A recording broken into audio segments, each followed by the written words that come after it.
Muito obrigado, senhor presidente, senhora vereadora, senhores vereadores.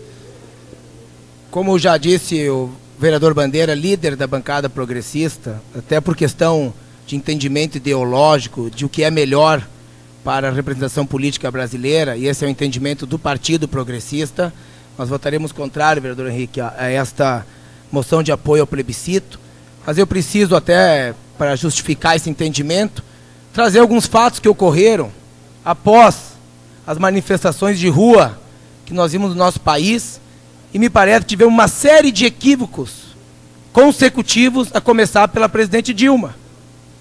Quando o povo foi à rua pedir mais educação, mais saúde, menos corrupção, pré-sal, investimento em saúde, educação, infraestrutura, né? A Dilma, numa resposta imediata, e tenho certeza que ela não parou para analisar o que ela estava falando, vai, a nível nacional, pela imprensa, propor uma constituinte exclusiva. Colegas, constituinte exclusiva é uma heresia jurídica. Tanto que logo depois a presidente recuou. Porque não existe constituinte exclusiva para fazer unicamente a reforma política.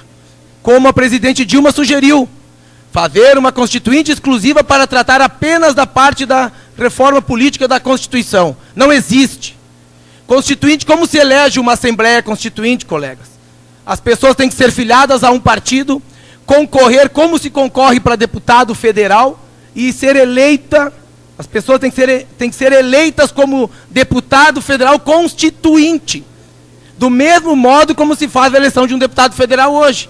A diferença é que ele vai ter apenas a função constituinte. E quem define os poderes de uma Assembleia Constituinte? Os próprios deputados constituintes eleitos pelo povo representando um partido político. Não é a presidente da República e não é o atual Congresso. Então não existe, no meu entendimento, no entendimento da OAB Nacional, Assembleia Constituinte exclusiva para a reforma política. Feito esta correção, que é uma heresia jurídica cometida pela presidente da República, ela vem a público propor a convocação de um plebiscito. Mais uma grande gafe da presidente da República, porque plebiscito, nobres colegas, é competência privativa, exclusiva do Congresso Nacional. O chefe do Poder Executivo Nacional, a presidente da República, não tem competência para convocar um plebiscito. Só quem tem competência exclusiva é o Congresso Nacional. Aí, vendo outra erro de interpretação, a Dilma sugere ao parlamento brasileiro que se chame um plebiscito. Então, a Assembleia Constituinte Exclusiva cai por terra, não existe. Plebiscito chamado por presidente da República não existe. E o Congresso recebe, então, depois desse passo, uma sugestão da presidente ao presidente da Câmara.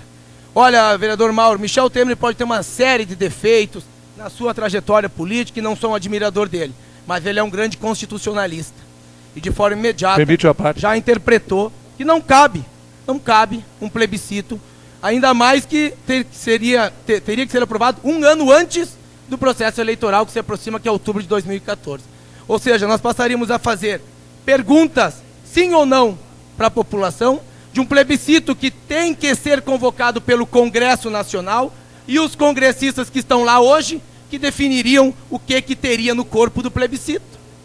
Então esses congressistas que são apontados, que não querem fazer a reforma política, seriam os mesmos que definiriam o que vai estar escrito no corpo do plebiscito, que perguntas nós vamos fazer à população e como é que vamos instaurar o plebiscito. Então vamos fazer um plebiscito, gastar mais de 500 milhões de reais de recursos públicos para perguntar o que os deputados e senadores quiserem perguntar. Então não me parece que essa seja a melhor saída, e nós, progressistas, entendemos que cabe sim ao Congresso, como também a presidente Dilma, que pode e poderia, em 2 anos e meio de governo, através dos seus 420 deputados da base, através da maioria no Senado, através de medidas provisórias, através de propor urgência aos projetos, através de utilizar a cadeia de rádio e TV por interesse nacional, levado a matéria da reforma política ao Congresso e ao debate, e não teve a vontade política da presidente, e nem do Congresso. E agora surge então que a solução é o plebiscito. Nós, progressistas, entendemos que cabe sim uma reforma política e que deve ser referendada. Concluo, senhor presidente, que é diferente de plebiscito. O Congresso apresenta a proposta de reforma política e a população referenda através de um instrumento constitucional chamado referendo, que é posterior à apresentação da matéria, fica mais fácil votar. Sim, sou a favor, não sou contra a proposta de reforma política apresentada. Obrigado, senhor presidente. Obrigado, senhor presidente. Como já me manifestei anteriormente, votarei contrário e confesso que entendi que já tinha falado bastante, né, tia? Acho que às vezes a gente percebe que já falou bastante. Mas, em declaração de voto, eu julgo importante colocar que a minha manifestação contrária à realização de um plebiscito é específica para a realização de uma reforma política. Nós não somos, nós progressistas, e essa é uma manifestação de partido, não somos contra a realização de plebiscito e não somos contra a realização de referendo. Nós entendemos que a melhor forma de discutir e de fazer uma reforma política não é através de um plebiscito. Somos a favor da reforma política. Entendemos que o sistema eleitoral hoje, como está montado, não está adequado à nova realidade. Seguido, eu falo aqui que a democracia brasileira é uma democracia em aperfeiçoamento. Ela não está totalmente completa, ela está buscando se aperfeiçoar. E o sistema que está estabelecido hoje, no meu entendimento, no entendimento do Partido Progressista, não é o melhor sistema para o regime democrático da República Federativa do Brasil. Mas quando a gente fala de plebiscito, e citei aqui, nobres colegas, que quem vai instalar é o Congresso e quem vai definir as perguntas que vão para o questionamento da população é o Congresso. Então os deputados que não querem fazer reforma política, se definirem fazer o plebiscito via Congresso, eles vão definir o que eles querem perguntar para a população. E aí virão perguntas do tipo: você é a favor do voto majoritário, sim ou não? Proporcional com lista fechada, sim ou não? Proporcional com lista flexível, sim ou não? Distrital, sim ou não? Distrital misto, sim ou não? Votação em 2 turnos, sim ou não? Financiamento público exclusivo com teto de gastos, sim ou não? Financiamento público aliado a Fundo Nacional, sim ou não? Financiamento público com teto para pessoas físicas, sim ou não? Proibição das coligações, sim ou não? Federação partidários com tempo definido, sim ou não? Uma só eleição para todos os cargos, sim ou não?